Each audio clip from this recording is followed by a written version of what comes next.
د طالبانو تر واک لاندې د افغانستان د ملي ټلویزیون ځینو کارمندانو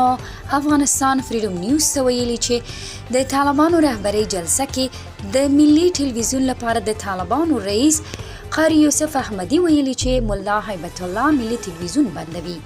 د دغو کارمندانو په وینا قاری یوسف احمدي ویلي چې ملي ټلویزیون به شریعت غږ رادیو ته بدلیږي.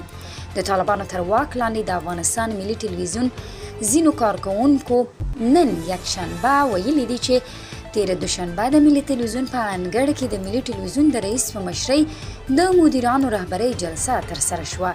د ملي ټلویزیون د کارکوونکو د وینا له مخې په دې جلسه کې د افغانستان د ملي ټلویزیون لپاره د طالبانو رئیس قاری یوسف احمدي ویلي چې له کندهار څخه د ملا هیبت الله لخوا فشارونه زیات دي چې په افغانستان کې تصویري رسنۍ وتړل شي چې په کابل کې به یې پایل د ملي ټلویزیون څخه وي. قاری یوسف احمدي په دې جلسه کې ویلي چې د ملي ټلویزیون د بندېدو سره به دغه ټلویزیون په شریعت غږ رادیو بدله شي.